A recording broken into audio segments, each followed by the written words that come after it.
생활을 했다고 합니다. 근데 양 씨는 경찰에 체포됐을 당시에 주 멕시코 영사관에 조력을 요청했고, 근데 영사 당시 그 업무 담당한 영사가 제대로 조치를 취하지 않았다고 주장해 왔잖아요. 근데 뭐 이런저런 진술서 등을 통해서 구체적으로 좀 진술을 하고 있는 거죠? 네, 맞습니다. 이건 뭐 그 당시 경찰 영사, 네. 지금 이제 울산 지역의 경찰서장으로 이제 재직 중에 있는데요. 네. 경찰 영사 스스로도 인정한 사실입니다. 네. 그러니까 처음에 이제 그 가라오케라고 하는 곳에서 있다가 그냥 영문도 모른 채 붙잡혀 갔잖아요. 그리고 네. 이제 구속되고 난 다음에 당연히 진술서를 쓰지 않았겠습니까? 그 진술서가 스페인어로 쓰여져 있으니까 읽을 수가 없잖아요. 예. 그러고 난 다음에 그 진술서 우리가 알지 못하는데 서명할 수 없다고 한 35시간 동안 버텼다는 거죠. 예. 영사랑 아니면 우리 대사관 관계자를 불러달라고 했다는 거고요. 네. 그러고 난 다음에 그 문제의 경찰 영사가 도착을 했고 그 경찰 영사가 오고 난 다음에 나머지 종업원들은 그냥 풀려났다는 거죠. 근데 검찰이 작성한, 그러니까 멕시코 검찰이 작성한 진술서를 보니까 양 씨는 포주로 돼 있었고 그 종업원들은 성매매를 했던 사람으로 기록돼 있었다는 거죠. 네. 근데 그 종업원들이 거기에 사인을 하고 전부 다 풀려나고 양 씨는 그냥 그 상황에서 포주가 돼버린 거예요. 근데 알고 봤더니 이제 종업원들 주장으로는 네. 영사가 당신들이 일단 풀려나는 게 중요하니 그냥 진술서에 먼저 사인하면 나중에 가서 바로 잡으면 된다. 이렇게 예. 얘기를 했다는 거죠.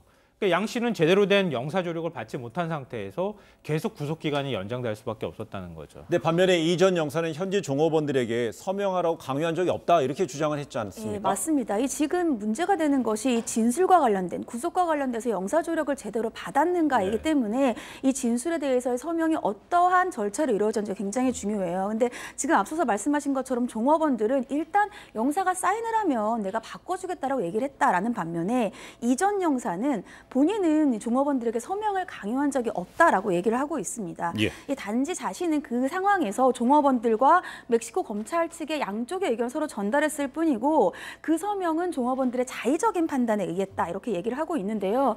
문제는 이 이후에 이 멕시코 검찰이 상고를 하는 과정에서 제출한 서류에서 나타납니다.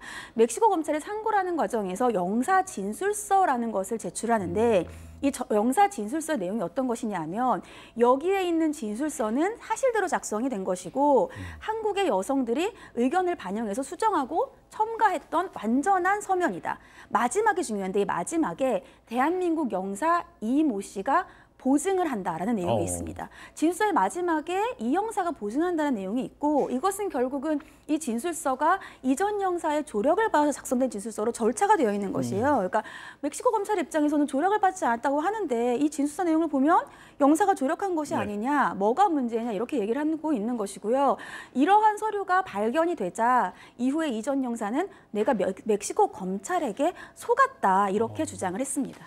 근데 양현정 씨는요, 저희 JTBC 취재진에게 구속 당시의 상황도 좀 상세히 전했습니다. 그 이야기도 잠시 들어보시겠습니다. 제 제목이 뭐였는지도 동생이 면회 와서 알았어요. 아무도 저한테 얘기 안 해줬고요. 검찰 쪽에서 자신을 너무 칭찬해줬다. 어떻게 이렇게 늦은 시간까지 와서 일을 도와줄 수 있냐. 뭐 자기 자랑하시더라고요. 제가 왜 거기를 가야 되는지도 설명을 안 해주고 제 제목이 뭔지도 설명을 안 해줬고 몸만 거기에 계셨던 거지 저의 일에 관심도 전혀 없고 그냥 오락하고 계셨어요. 근데 양 씨는 이 영사를 살인자라고 생각한다 이렇게 말했습니다. 그렇다면 양현정 씨는 구속 이후에 그 석방되는 올 3월까지 네. 그럼 어떻게 지내고 어떤 식으로 좀 자기의 피해를 호소했을까요? 그러니까 중간에 계속 호소를 했고요. 이미 국회 차원에서도 이게 논란이 된 바가 있습니다. 그래서 2016년 국감 때도 이게 문제 제기가 됐었고요. 네. 그리고 난 다음에 그 경찰 영사라고 하는 이모 씨, 그 경찰 영사가 제대로 된 영사 조력을 하지 않았다는 게 문제가 돼서 경찰청 차원에서 감봉 1개월의 경징계 조치를 받기도 했습니다. 예. 그러니까 영사가 제대로 된 조치를 취하지 않았다는 것을 경찰 스스로도 인정을 했는데요. 당사자인 그 경찰 영사는 감봉 취소 처분을 해달라 이러면서 법원에 소송을 냈거든요. 예. 근데 법원의 결정이 제가 볼 땐 가장 신뢰성이 있어요. 그러니까 서로 주장은 엇갈리고 있는 상황 아니겠습니까? 네. 그 재판부가 어떤 결정을 내렸는지 제가 좀 말씀드리면요. 멕시코 경찰이 양 씨를 체포한 뒤에 12시간이 지나서 우리 대사관에 통보를 했지만 아무런 우리의 그 저항이나 아니면은 멕시코 검찰의 행위에 대해서 영사 차원이든 대사관 차원에서 문제 제기를 하지 않았다는 거예요. 그리고 또 체포된 뒤에 종업원들에 대해서 명시적으로 조력권이 없다고 스스로 판단을 해버렸다는 거예요. 예. 그리고 검찰의 부당한 대우나 인권 침해 여부에 대해서 전혀 확인을 하지 않았다는 것이고요. 무엇보다도 멕시코 검찰의 입회 요청이 있었음에도 불구하고 입회를 전혀 하지 않았다는 겁니다. 예. 그리고 멕시코 법원에서 20회 영사 지원 요청을 했음에도 불구하고 영사 지원을 했던 것은 단 3차례밖에 없었다는 겁니다. 네. 그러니까 이런 상황으로 볼 때 대사관에서 아무리 설사 범죄를 저지른 사람이라 할지라도 대한민국 국민 아니겠습니까?